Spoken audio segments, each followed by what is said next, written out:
My daughter threw hot coffee at me, all because I refused to hand over my credit card.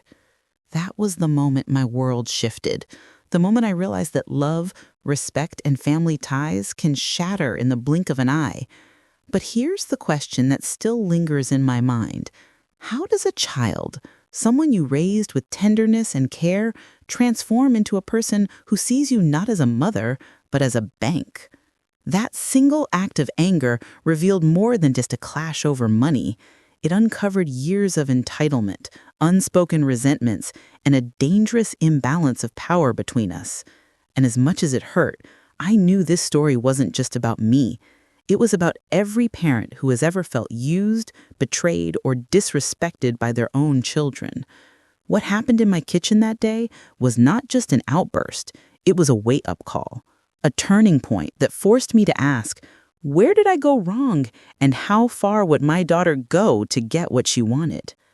When you hear about a child lashing out at a parent, it's easy to dismiss it as just a bad temper or a rough patch. But what if it's deeper? What if that anger is rooted in entitlement, in the idea that parents should always provide, no matter the cost, no matter the boundaries? That's the question I found myself grappling with as I cleaned the coffee off my blouse and felt the sting on my skin. I knew this wasn't just about money. It was about control, about respect, about the fine line between helping your child and enabling them to destroy both you and themselves. And as much as it hurt, I knew this story wasn't just about me. It was about every parent who has ever felt used, betrayed, or disrespected by their own children. What happened in my kitchen that day was not just an outburst, it was a wake-up call. A turning point that forced me to ask, where did I go wrong, and how far would my daughter go to get what she wanted? I never thought I would be the kind of mother who had to defend herself from her own child. When I look back now, the signs were there, but I either brushed them off or explained them away with excuses. I told myself she was tired, stressed, or just going through a difficult time. After all, isn't that what we do as parents? We forgive, we justify, we convince ourselves that it's just a phase. But those phases became patterns, and those patterns became the foundation for the moment she stood in front of me with a steaming cup of coffee in her hand. Our story didn't start with anger, it started with love. She was my firstborn, the baby I held against my chest with trembling hands, swearing I would protect her from everything ugly in the world. I remember her tiny fingers curling around mine, her laughter echoing in the house, the way she would crawl into my bed during thunderstorms, whispering, "Mom, don't let go." And I never did. I held on through every storm, through scraped knees, schoolyard tears, and teenage heartbreaks. I gave and gave and gave. But somewhere along the way, giving turned into expectation. Helping turned into obligation. And when I finally said no, when I drew the line and tried to reclaim even a shred of dignity, I became the villain in her story. That's what makes this so painful and so important, because what happened to me could happen to anyone. The moment you say no, after years of saying yes, you risk becoming the enemy in the eyes of the very child you love the most.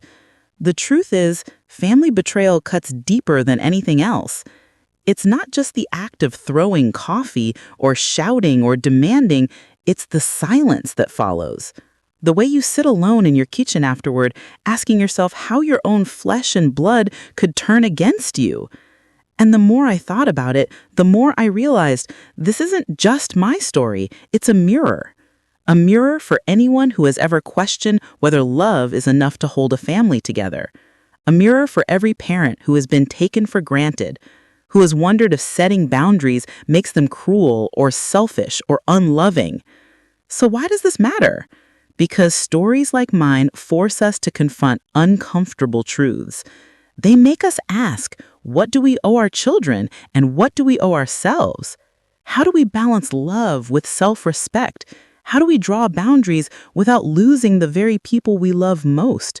And most importantly, how do we stop cycles of entitlement before they spiral into acts of anger and violence?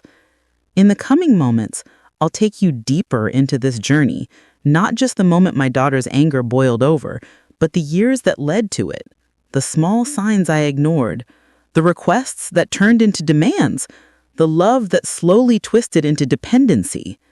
And most of all, I'll share the choices I made after that day. Choices that changed not only my relationship with my daughter, but also the way I see myself as a mother, a woman, and a human being. This story isn't just about coffee or credit cards or money. It's about survival, dignity, and the courage to stand up when even your own child tries to tear you down. I never thought I would be the kind of mother who had to defend herself from her own child. When I look back now, the signs were there, but I either brushed them off or explained them away with excuses. I told myself she was tired, stressed, or just going through a difficult time. After all, isn't that what we do as parents? We forgive, we justify, we convince ourselves that it's just a phase. But those phases became patterns, and those patterns became the foundation for the moment she stood in front of me with a steaming cup of coffee in her hand. Our story didn't start with anger, it started with love. She was my firstborn, the baby I held against my chest with trembling hands, swearing I would protect her from everything ugly in the world. I remember her tiny fingers curling around mine, her laughter echoing in the house, the way she would crawl into my bed during thunderstorms, whispering, "Mom, don't let go." And I never did. I held on through every storm, through scraped knees, schoolyard tears, and teenage heartbreaks. I gave and gave and gave. But somewhere along the way, giving turned into expectation, helping turned into obligation, and when I finally said no, when I drew the line and tried to reclaim even a shred of dignity, I became the villain in her story. That's what makes this so painful and so important, because what happened to me could happen to anyone. The moment you say no after years of saying yes, you risk becoming the enemy in the eyes of the very child you love the most. The truth is, family betrayal cuts deeper than anything else. It's not just the act of throwing coffee or shouting or demanding, it's the silence that follows. The way you sit alone in your kitchen afterward, asking yourself how your own flesh and blood could turn against you. And the more I thought about it, the more I realized this isn't just my story, it's a mirror. A mirror for anyone who has ever questioned whether love is enough to hold a family together. A mirror for every parent who has been taken for granted, who has wondered if setting boundaries makes them cruel or selfish or unloving. So why does this matter? Because stories like mine force us to confront uncomfortable truths. They make us ask, what do we owe our children and what do we owe ourselves? How do we balance love with self-respect? How do we draw boundaries without losing the very people we love most? And most importantly, how do we stop cycles of entitlement before they spiral into acts of anger and violence? In the coming moments, I'll take you deeper into this journey, not just the moment my daughter's anger boiled over, but the years that led to it, the small signs I ignored, the requests that turned into demands, the love that slowly twisted into dependency. And most of all, I'll share the choices I made after that day, choices that changed not only my relationship with my daughter, but also the way I see myself as a mother, a woman, and a human being. This story isn't just about coffee or credit cards or money. It's about survival, dignity, and the courage to stand up when even your own child tries to tear you down. I never thought I would be the kind of mother who had to defend herself from her own child. When I look back now, the signs were there, but I either brushed them off or explained them away with excuses. I told myself she was tired, stressed, or just going through a difficult time. After all, isn't that what we do as parents? We forgive, we justify, we convince ourselves that it's just a phase. But those phases became patterns, and those patterns became the foundation for the moment she stood in front of me with a steaming cup of coffee in her hand. Our story didn't start with anger. It started with love.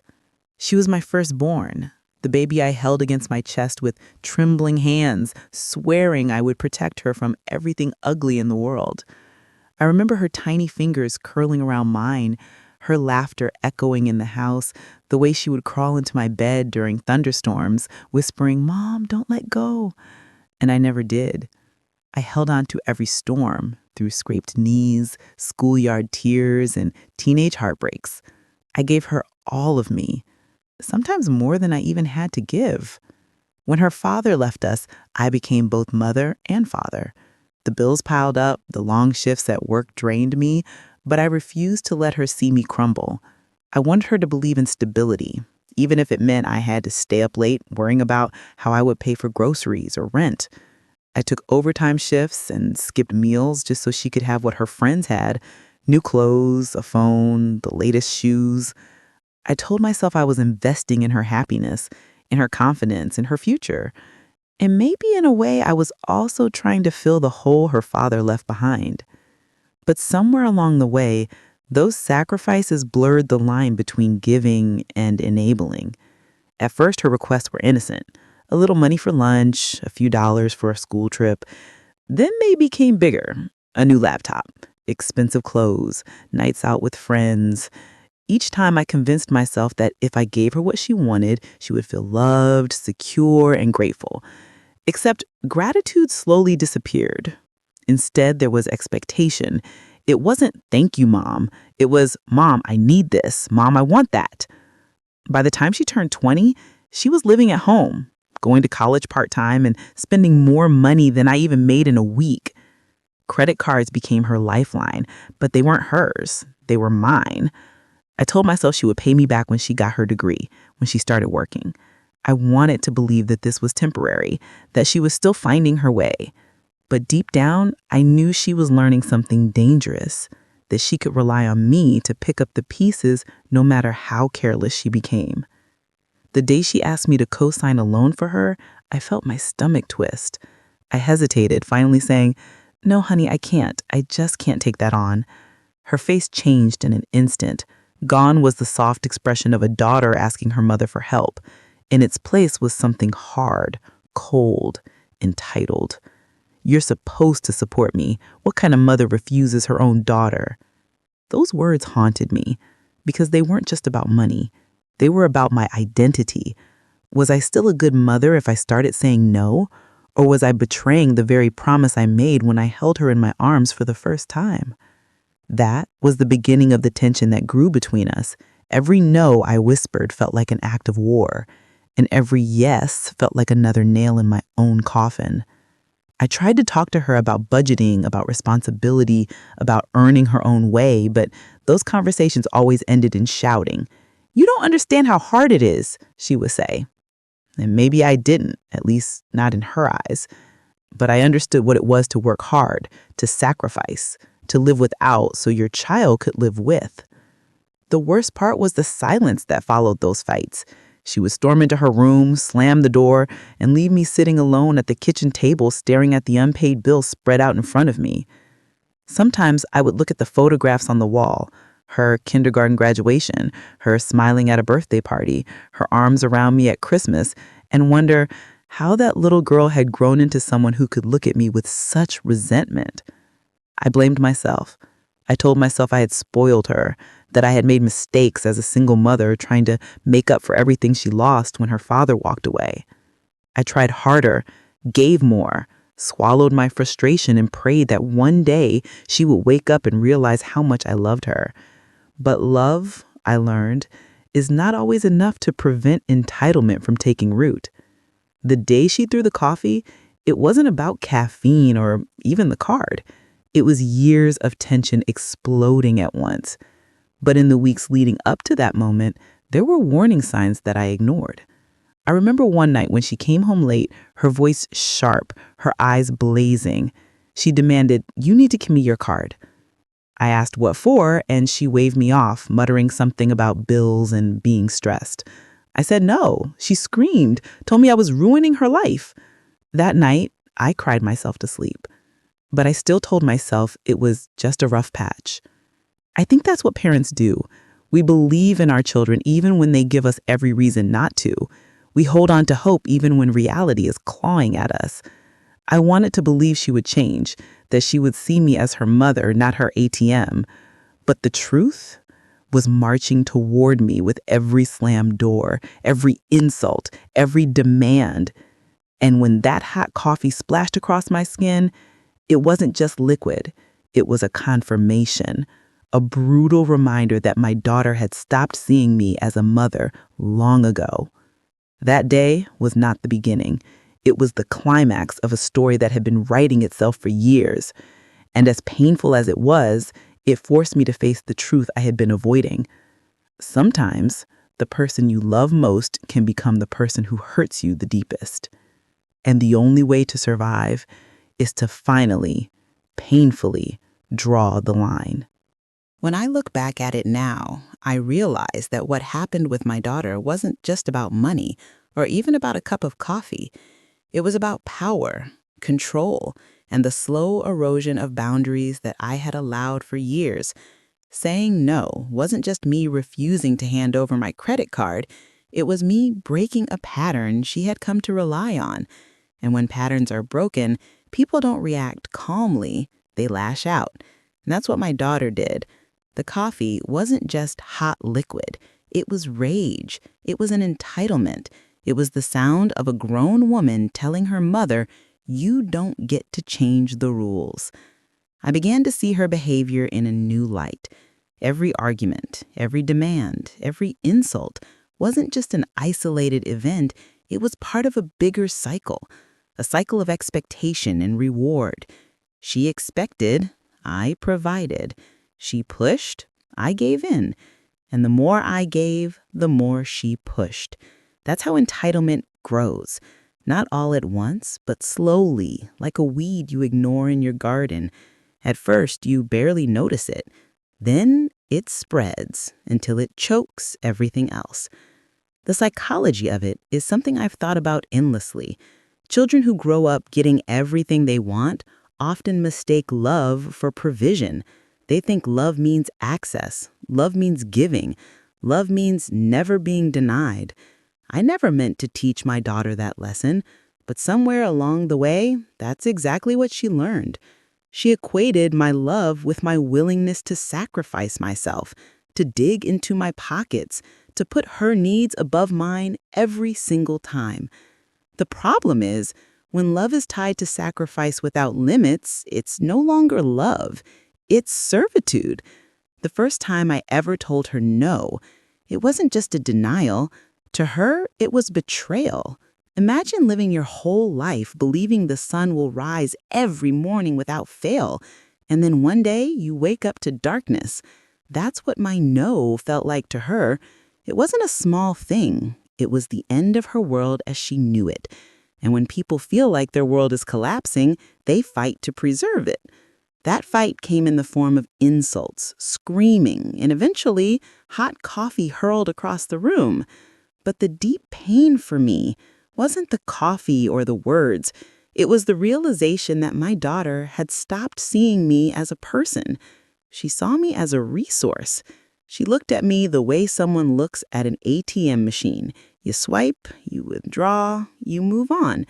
She didn't think about how hard I worked, how tired I was, or how much I had already sacrificed.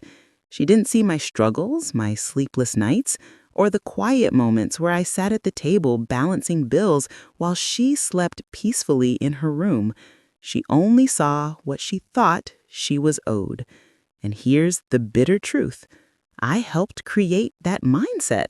I thought I was showing love, but what I was really doing was erasing myself.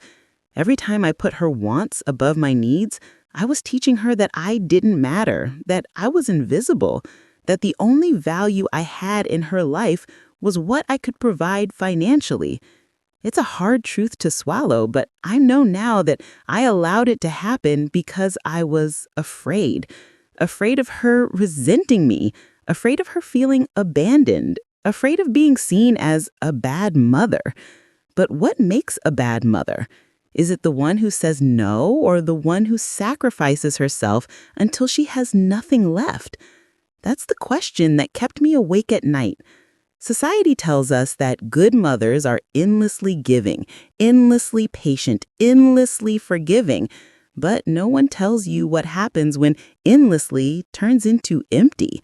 No one warns you that giving too much can actually destroy the very relationship you're trying to protect. I started to notice patterns in our arguments. The moment money came up, her tone changed. She didn't ask like a daughter, she demanded like a creditor. If I hesitated, her voice would rise, her words sharp like knives. You don't care about me. You never support me. Other parents help their kids. Why can't you? She knew exactly where to hit me, in my guilt, in my fear of failing her. That's what made her outbursts so effective. They weren't random, they were targeted. And they worked, because more often than not, I gave in. The night before the coffee incident, we had one of those fights. She wanted money for something vague, bills, she said, though she never explained which ones. I told her gently, I can't keep doing this. I need to pay my own bills too. Her face hardened. So your bills are more important than your own daughter?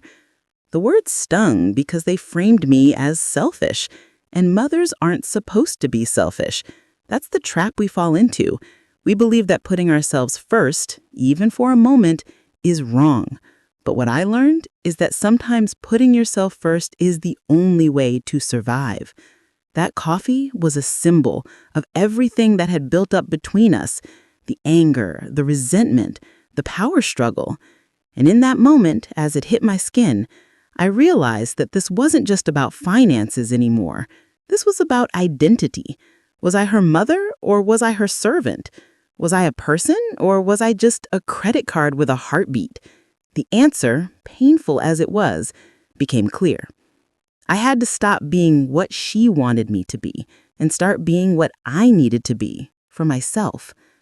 The deeper I dug into this realization, the more I saw how many parents fall into the same trap. We love our children so much that we forget to love ourselves. We bend until we break, thinking we're doing the right thing, when in reality, we're setting ourselves up for disrespect. And disrespect, once it starts, doesn't stop.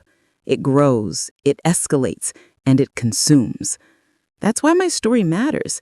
Not because it's unique, but because it isn't. I know there are mothers and fathers sitting at their kitchen tables right now wondering how to say no without losing their child. I know there are parents handing over money they don't have just to keep the peace. And I know there are mothers wiping tears off their cheeks, asking themselves if they failed, when in reality, they've given too much. The deep dive into what happened between my daughter and me isn't just about a fight. It's about boundaries, identity, and survival. It's about understanding that love without limits can destroy you. It's about realizing that sometimes the most loving thing you can do for your child and yourself is to say no. That realization didn't come easily. It took coffee on my skin, tears on my pillow, and silence that stretched between us like a canyon. But it was the beginning of something else, too, a new strength. The strength to stand up, not against my daughter, but for myself. And that strength was about to change everything. There is a dangerous illusion many parents fall into, the belief that love and control can live side by side without consequences. I thought I was loving my daughter when I gave her everything she wanted, but what I was really doing was giving her control. Control over my choices, my finances, even my peace of mind. Love says, I care for you. Control says, I own you. Somewhere along the line, my daughter stopped seeing my generosity as love and started seeing it as obligation. And when obligation replaces gratitude, the relationship shifts into something darker, something poisonous. The difference between helping and enabling is subtle, almost invisible when you're standing in the middle of it. Helping comes from a place of support. It's temporary. It empowers the other person to grow stronger. Enabling, on the other hand, strips responsibility away. It allows someone to stay weak, to avoid consequences, to believe they don't have to change. For years, I told myself I was helping her, but deep down, I knew I was enabling her to stay stuck. Every dollar I handed over was another brick in the cage she was building around herself and around me. What shocked me most wasn't just her anger, but her conviction. She truly believed she was entitled to my money, my resources, my sacrifices. That belief didn't appear overnight. It was fed, watered, and nurtured by years of me saying yes. Children don't wake up one day demanding the world. They learn over time what they can get away with. And when a mother is too afraid to say no, the lesson becomes permanent. The mother doesn't matter. Only the demand does. I began to wonder how she saw me, not as the woman who stayed up nights to soothe her fevers or the mother who worked double shifts to pay for her textbooks. She didn't see the sacrifices. She only saw the outcome. She saw new shoes, a paid phone bill, a life cushioned by my exhaustion. To her, love had always come wrapped in money. And when I tried to unwrap it, when I tried to show her love in the form of boundaries, she rejected it violently. The saddest part was realizing that she wasn't alone in this way of thinking. The world we live in teaches children that parents owe them everything, even into adulthood. Social media is full of voices shouting about toxic parents, about how mothers and fathers should never say no, should always provide, should sacrifice without limit. I began to see how my daughter had been shaped not just by me. She lived in a culture where entitlement was normalized, where saying no to your child was almost seen as abuse. And in her eyes, I became the villain simply because I stopped playing by those rules. But here's the truth I've learned. Real love isn't about giving someone everything they want. Real love is about giving them the tools to stand on their own. Real love says, I will support you, but I won't let you destroy yourself or me. Real love has boundaries. Without boundaries, love becomes a transaction. And that's what our relationship had become. Transactional. She asked, I gave. She demanded, I caved. And when the transaction was interrupted, she retaliated. That day with the coffee wasn't the first time she tried to assert control, but it was the moment she realized the old system was crumbling. She couldn't bully me into submission anymore. My no was no longer tentative. It was final. And in that split second, she understood that her power over me was slipping away. People who fear losing control often react with violence. For her, that violence came in the form of hot liquid splashed across my face. What struck me later, as I sat in the quiet kitchen, was how symbolic that act was. Coffee burns quickly but fades. It leaves a sting but not a scar. Her rage was the same. Intense, painful, but temporary. What lingered wasn't the burn, it was the clarity. That moment made me see the truth. Our relationship could not survive without change. If I kept enabling her, I would lose myself completely. If I stopped, I might lose her. Either way, something precious would be gone. I thought about other mothers I knew, friends, neighbors, women in support groups, and I realized how many of them had similar stories. Maybe their children didn't throw coffee, but the pattern was the same. Disrespect, entitlement, demands that escalated into threats. Each of us, in our own way, had blurred the line between love and servitude. Each of us had learned too late that saying yes all the time doesn't create a strong bond, it creates resentment. Children begin to see their parents as weak, and weakness is never respected. In that realization, I began to feel something unexpected, strength. For the first time in years, I saw myself not as a failure, but as a survivor. I had endured the insults, the demands, the manipulation, and I was still standing. And more than that, I had finally found the courage to say no. That courage was like a flame inside me, small but growing. It was the beginning of reclaiming my identity, not as a bank account, not as a servant, but as a mother who deserved respect. Of course, finding strength didn't erase the grief. I grieved for the daughter I thought I had, the one who used to crawl into my bed during thunderstorms. I grieved for the bond I believed was unbreakable. And most of all, I grieved for the years I had lost, years spent bending over backward to keep her happy while I disappeared piece by piece. But grief has a strange way of making space for growth. Once I allowed myself to mourn what I had lost, I could begin to imagine what I might gain. The contrast between who I was and who I was becoming was stark. Before, I was reactive, always scrambling to meet her needs, always fearing her disappointment. Now, I was beginning to be proactive. I wasn't just thinking about her anymore. I was thinking about me. What did I need? What did I deserve? What kind of life did I want beyond being someone's mother? These questions were frightening, but they were also liberating. The truth is, when you stop enabling someone, you give them two choices: grow or walk away. My daughter had yet to decide which path she would take, but I had already chosen mine. I was done living in fear of her anger. I was done sacrificing myself on the altar of her entitlement. And even if it meant standing alone, I was ready to stand tall. That shift in perspective didn't happen overnight. It came in waves, moments of clarity followed by moments of doubt. But with each wave, I grew stronger. And in that strength, I began to see the possibility of a future where I was more than just a mother defined by giving. A future where I was respected, not used, loved, not drained, seen, not invisible. And while I didn't yet know how the story with my daughter would unfold, I knew one thing with certainty. The old cycle was broken. The power had shifted.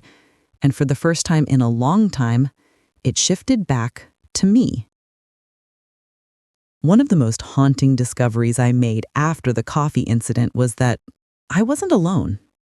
For years, I carried my story like a private shame, believing that no other mother could possibly understand what it felt like to be attacked, disrespected, or drained by the very child she gave life to. I thought my pain was unique, a reflection of my own failures as a parent. But when I began to share little fragments of what I had gone through with friends, in support groups, even with strangers online, I realized my story was far more common than I had ever imagined. Take Marianne, for example, a woman I met at a community center workshop. She was in her late 60s, her silver hair pulled back neatly, her hands folded like she was still trying to hold herself together. She told me her son hadn't spoken to her in over a year because she refused to co-sign a loan for his third failed business venture. He had called her selfish, cold, and dead to him. The cruelty in his words had shattered her heart, but what broke her even more was how familiar it sounded. I gave him everything when he was young, and somehow that became not enough. She whispered. Then there was Aisha, a mother of 3, who confided in me at church. Her eldest daughter constantly berated her for not giving financial help, even though Aisha was struggling to pay her own rent. She told me I was useless as a mother, Aisha said, tears pooling in her eyes. Imagine raising a child, feeding her, protecting her, and then one day she tells you you failed, all because you don't give her what she wants in that moment. It was like listening to my own daughter's voice coming out of another woman's mouth.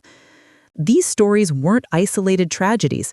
They were echoes of a larger pattern, mothers raising children in a world that teaches entitlement louder than gratitude. Each of us had different circumstances, different cultures, different children, but the core wound was the same. We were being erased, not seen as people with limits, only as providers to be tapped until dry. The trend stretched back generations, too. My own mother, who lived through times when boundaries weren't even part of the vocabulary, suffered in silence. I remember how my uncle would demand money from her, even when she barely had enough for food. She never said no. She would hand over what little she had, and when she couldn't, she would borrow. I used to think she was a saint for doing that, but now, looking back, I see she wasn't being saintly. She was being sacrificed. She gave until she had nothing left, and even then, they wanted more. Sometimes I wonder if that's where I learned my own habits, from watching her believe that love equaled endless giving. If she had ever said no, maybe I would have learned to say it too. But she never did. And so I grew up believing that a good mother sacrifices herself without question. It took a scalding cup of coffee for me to finally understand how destructive that belief really was. I began to research. I wanted to know if this was just a cultural issue or if mothers everywhere were going through the same thing. I found studies showing that adult children who receive too much financial support often failed to develop independence. Psychologists call it learned helplessness. Instead of growing strong, they remain dependent, and when the support is threatened, they lash out. What I had lived through wasn't just personal, it was psychological, sociological, even generational. There was one case I read about in a parenting journal that stayed with me. A mother in her 70s had been supporting her 45-year-old son his entire life. When she finally told him she could no longer pay his bills, he threatened to sue her for emotional damages. The absurdity of it would have been laughable if it weren't so heartbreaking. The line between love and exploitation had been completely erased. Hearing and reading these stories made me feel both less alone and more heartbroken. Less alone because I finally understood that I wasn't the only mother facing this. More heartbroken because it meant so many women were carrying this invisible grief, locked away in their homes, afraid to speak out. There's no Hallmark card for this kind of pain. No polite dinner conversation where you can casually say, "My child turned on me when I stopped funding her lifestyle." These wounds live in silence, and silence only deepens the shame. But here's the thing. Shame loses its power when we speak it out loud. Every time I told my story, even just a piece of it, I felt lighter. And every time another mother shared her story with me, I saw the weight lift from her shoulders too. It became clear that part of healing wasn't just setting boundaries with our children, it was finding each other, creating a community of voices that said, "You are not alone. You are not weak. You are not a failure." One evening, I attended a small support circle at the library. There were only 5 of us, sitting in a half circle of plastic chairs. Each woman had her own story. A son who drained her retirement fund, a daughter who disappeared for months then returned only to demand money, a child who screamed abuse when asked to contribute rent. As we spoke, there was no judgment, only nods, tears, and the kind of deep silence that means someone truly understands. For the first time, I didn't feel like a bad mother.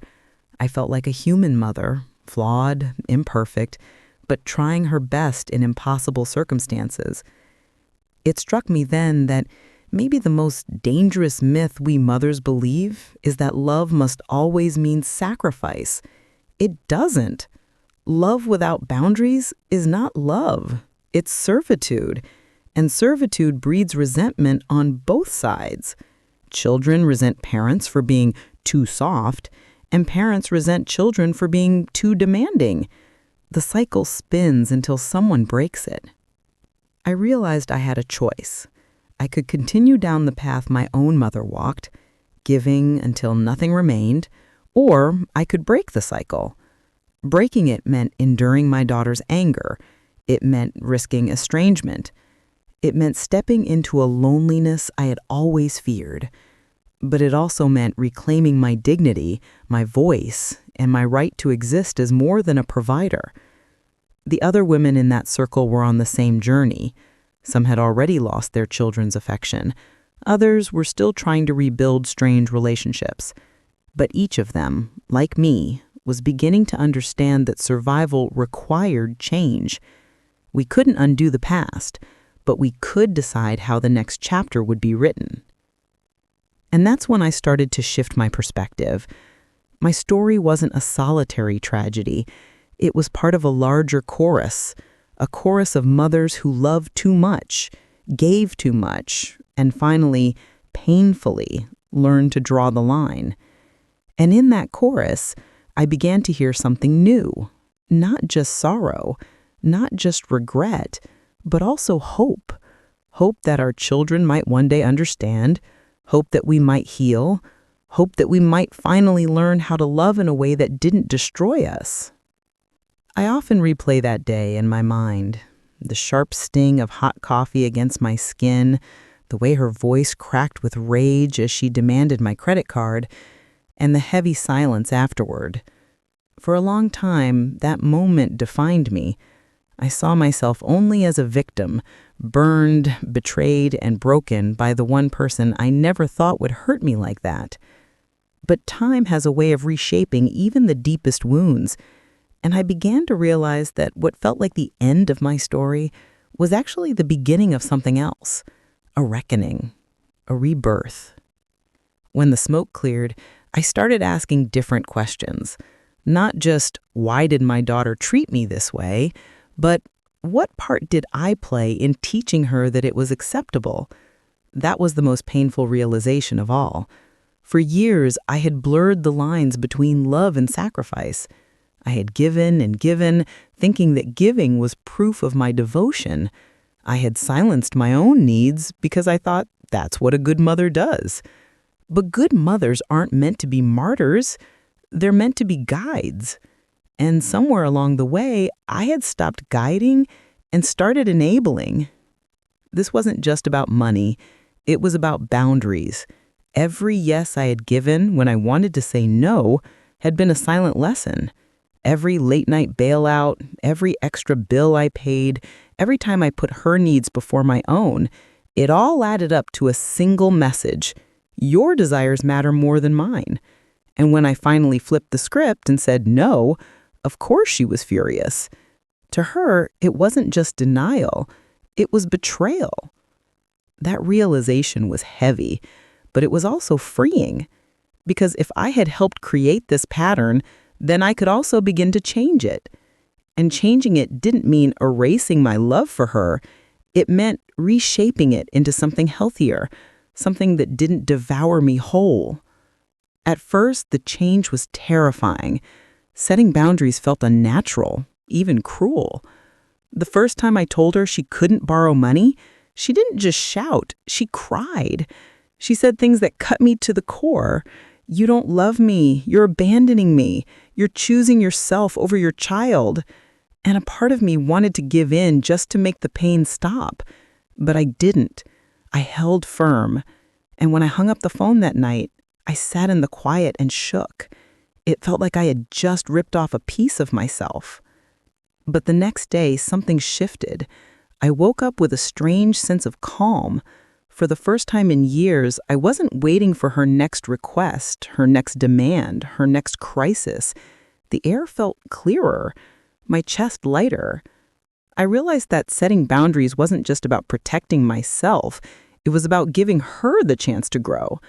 Because as long as I kept saving her, she would never learn to save herself. I began to see the bigger picture. Parents around the world were facing the same battles, but very few talked about it. Society glorifies sacrifice. We celebrate mothers who give everything, even their health, their joy, their very identities. But we rarely stop to ask, what happens when there's nothing left to give? What happens when a mother becomes so depleted that she's just a shell of herself? The truth is, when we strip mothers of their boundaries, we don't just hurt them, we hurt their children too. Because children who never learn limits grow into adults who cannot cope with life's inevitable no. And so I began to reframe my role. I wasn't just a provider. I wasn't just a source of money, time, and comfort. I was a woman with my own needs, my own dreams, my own life. The moment I claimed that identity, I felt something I hadn't felt in years. Power. Not the kind of power that controls others, but the kind that anchors you in yourself. Of course, the road wasn't smooth.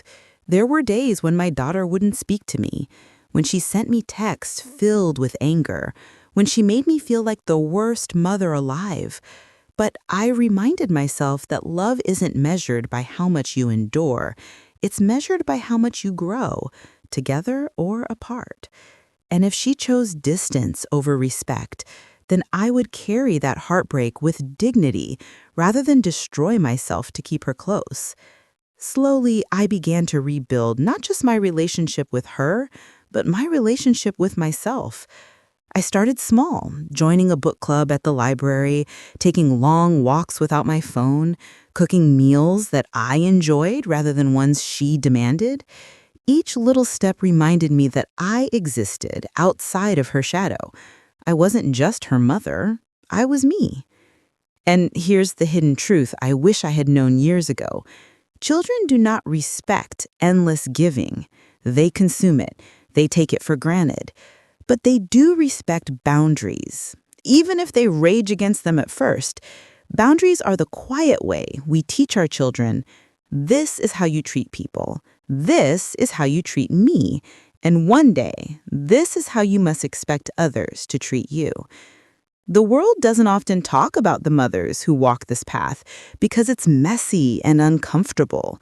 But I believe these are the stories we need most, not the polished ones with picture-perfect families, but the raw, unfiltered ones where love collides with pain, where sacrifice meets resistance, where boundaries are drawn in tears and anger, but ultimately become the bridge to something better.